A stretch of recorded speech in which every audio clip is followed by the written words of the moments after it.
बिस्मिल्लाहिर्रहमानिर्रहीम। अस्सलामुअलैकुम दोस्तों, नई वीडियो में खुशामदीद। दोस्तों, तब्दीली की हवाएं चल पड़ी। नए आर्मी चीफ के आते ही डीजी ISPR को तब्दील कर दिया गया, जबकि दूसरी जानिब इलेक्शन की तैयारियां शुरू। अगले हफ्ते तहरीक इंसाफ ने असम्बलियां तहलील करने का ऐलान कर दिया। इलेक्शन कमीशन को इलेक्शन करवाने के हवाले से इदारों की जानिब से ग्रीन सिग्नल दे दिया गया, जबकि फजलुर रहमान और PDM इत्तेहाद की नींदें उड़ गई। हवास बाख्ता होकर कैसे कैसे बयानात देने लगे। वीडियो की तफसील में जाने से पहले आप देख रहे हैं हकीकत की दुनिया डॉक्टर अली के साथ। हमारा चैनल सब्सक्राइब करके घंटी के निशान को दबाना मत भूलिएगा। इस वीडियो को ज्यादा से ज्यादा फेसबुक, व्हाट्सएप और सोशल मीडिया पर शेयर जरूर करें। शेयर और लाइक करने के साथ साथ कमेंट बॉक्स में पाक फौज जिंदाबाद, पाकिस्तान पाइंदाबाद और पाकिस्तान के गुमनाम हीरोज को सलाम का नारा कमेंट जरूर कीजिएगा। दोस्तों, पाकिस्तान तहरीक इंसाफ ने बिल आखिर अगले हफ्ते असम्बलियां तहलील करने का फैसला सुना दिया। जी हाँ दोस्तों, हुकूमत की जानिब से जो दावे किए जा रहे थे, राना सनाउल्लाह, मरियम नवाज, मरियम औरंगजेब और पीपल्स पार्टी और नून लीग के लीडरों की जानिब से कहा जा रहा था कि तहरीक इंसाफ कल असम्बलियां तहलील करे और अगले दिन हम इलेक्शन करवा देते हैं। अब अपना तमाम तर एड़ी चोटी का जोर लगाकर असम्बलियों को बिचाने की कोशिश कर रहे हैं। राना सनाउल्लाह को टीवी प्रोग्राम के अंदर जब वो क्लिप सुनाए जाते हैं तो उसका वो शर्मिंदा शर्मिंदा चेहरा देखने वाला होता है, जिसमें वो कह रहे होते हैं कि ये हमने वैसे ही एक पॉलिटिकल स्टंट खेला था, हम तो चाहते हैं कि ये इस तरह करें तो फिर हम इनको धक्का दें। लेकिन दोस्तों, यहाँ पे आपको ये बताते चले कि इमरान खान ने अगले हफ्ते हुकूमत की बैंड बजाने का ऐलान कर दिया। इमरान खान ने कहा है कि आइंदा 2 रोज में काबीना का अहम इजलास हो रहा है, जिसके बाद असम्बलियां तहलील करने की तारीख का ऐलान कर दिया जाएगा। तहरीक इंसाफ के स्पोक्स पर्सन फवाद चौधरी ने कहा कि अगले हफ्ते असम्बलियां तहलील कर देंगे, क्योंकि 20 मार्च से पहले KPK और पंजाब में इलेक्शन करवाने हैं। इलेक्शन अपने प्रोग्राम के मुताबिक होंगे, जिससे अब हुकूमत घबराई हुई है। फवाद चौधरी ने कहा, ये पहले कहते थे कि असम्बलियां तोड़ें, अब केसरी बदल गई है। राना सनाउल्लाह, मरियम औरंगजेब, मरियम नवाज जो दिल चाहे कर लें, हम इलेक्शन करवा के दिखाएंगे।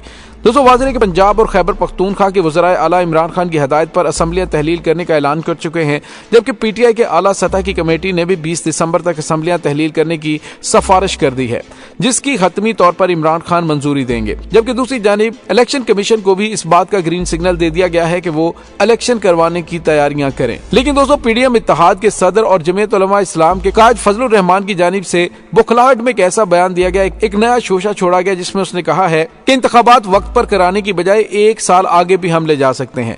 असम्बलियां तोड़ने की बड़कें बहुत सुनी है, ऐसा कुछ नहीं है जितनी बड़कें इन्होंने मारी हैं कि इस पर कोई अमल हो रहा है। PDM के सदर ने कहा कि ये असम्बलियां तहलील नहीं करेंगे। लेकिन दोस्तों, इमरान खान ने ऐसा खेल खेला, ऐसा दाव खेला है कि इनकी तमाम तर तवज्जो इस वक्त असम्बलियां बचाने में लगी हुई है। लेकिन तब्दीली की हवाएं चल पड़ी हैं।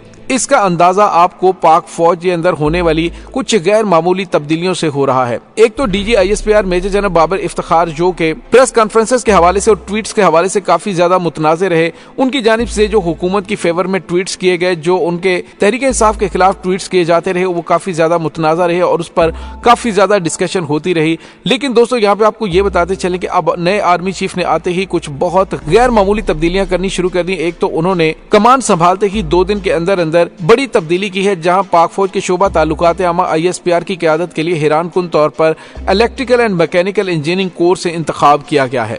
जी हाँ दोस्तों, फौजी जराये से पता चला कि मेजर जनरल अहमद शरीफ को लेफ्टिनेंट जनरल बाबर इफ्तिखार की जगह इंटर सर्विसेज पब्लिक रिलेशन का डायरेक्टर जनरल मुकर्रर कर दिया गया है। दोस्तों, यहाँ पे आपको ये बताते चलें कि DG ISI और DG ISPR की जानिब से जनरल बाजवा की रिटायरमेंट के आखिरी अयाम के अंदर दी जाने वाली प्रेस कॉन्फ्रेंस काफी ज्यादा मुतनाज़ रही और उस पर बहुत ज्यादा बातें की जाती रही। और दोस्तों, यहाँ पे आपको ये बताते चलें, अलबत्ता दोस्तों, ISPR ने मेजर जनरल अहमद शरीफ की तकर्री की बाज़ाब्ता तस्दीक नहीं की।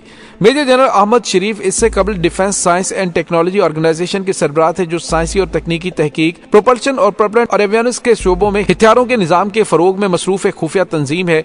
और इत्तलात के मुताबिक वो मिलिट्री ऑपरेशंस डायरेक्टरेट में भी खिदमत अंजाम दे चुके हैं। ISPR के सरबराह के तौर पर इंजीनियर की तकर्री गैर मामूली नहीं है। अलबत्ता मेजर जनरल शरीफ EME कोर के पहले ऑफिसर होंगे जो ये ओहदा संभालेंगे। इससे कबल 1991 में इंजीनियर कोर से मेजर जनरल जहांगीर नसरुल्लाह इस ओहदे पर फाइज थे।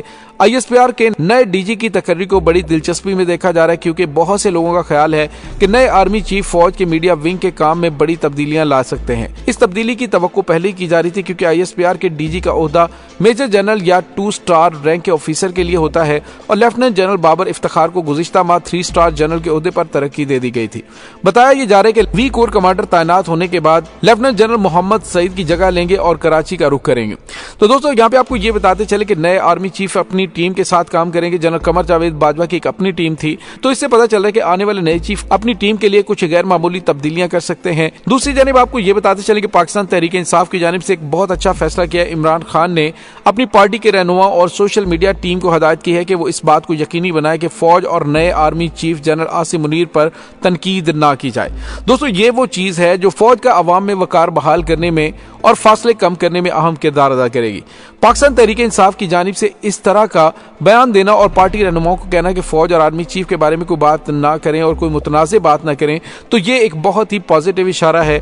इससे साफ पता चल रहा है कि कुछ यकीन दहानियां बड़ी क्लियर हैं कि आने वाले दिनों में इलेक्शन भी हो रहा है, सारे मामला क्लियर हो जाएंगे, क्योंकि पाकिस्तानी अवाम का ये आईनी हक है कि वो अपनी मर्जी की क़यादत को बरसरे इक़्तिदार देखें। दोस्तों यहाँ पे आपको ये भी बताते चलें, इमरान खान ने पार्टी रहनुमा और पार्टी के सोशल मीडिया मैनेजर्स के ग्रुप में हदायत की है कि बराए करम इस बात को यकीनी बनाएं कि नए चीफ और आर्मी पर तनकीद ना हो। इमरान खान की यह हदायत इस बात का इशारा है कि पार्टी मिलिट्री एस्टेब्लिशमेंट के साथ अपने मुश्किलात का शिकार ताल्लुकात को बेहतर करना चाहती है। पार्टी के जराये का कहना है कि जनरल आसिम मुनीर के आर्मी चीफ की हैसियत से तकर्रुर के बाद इमरान खान उनके बहसियत वजीर आजम और जनरल आसिम मुनीर के दरमियान जो कुछ हुआ इसकी परछाई तक नहीं देखना चाहते।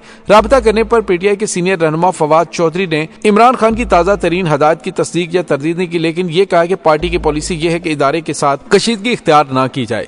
उन्होंने कहा कि माजी में पीटीआई के कुछ अफराद और उनकी पॉलिसियों पर मसाइल रहे हैं।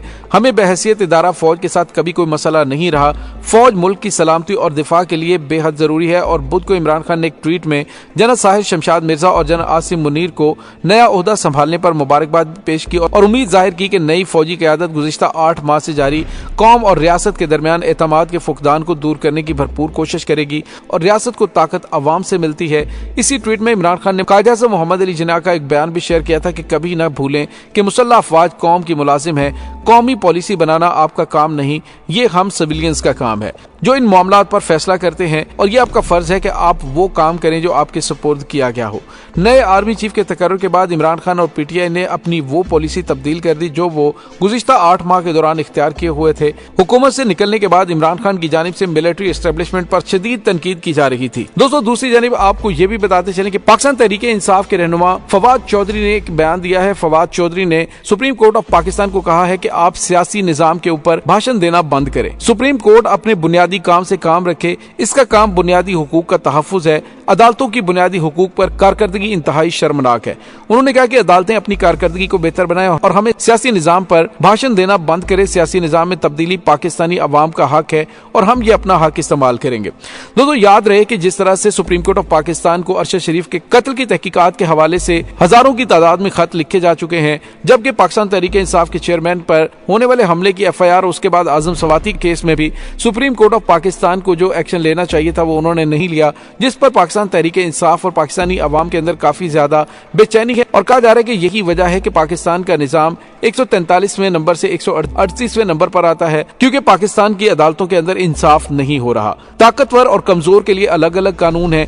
रोटी चोरी करने वाले को तो जेल में डाल दिया जाता है, जबकि 50 करोड़ रुपए तक की करप्शन करने वाले सियासतदानों को अस्तस्ना दे दिया गया है कि उनके खिलाफ अदालती कार्रवाई की ही नहीं जा सकती। तो इससे दोस्तों आप पाकिस्तान के अदालती निजाम का अंदाजा लगा सकते हैं कि किस कदर कमजोर निजाम है।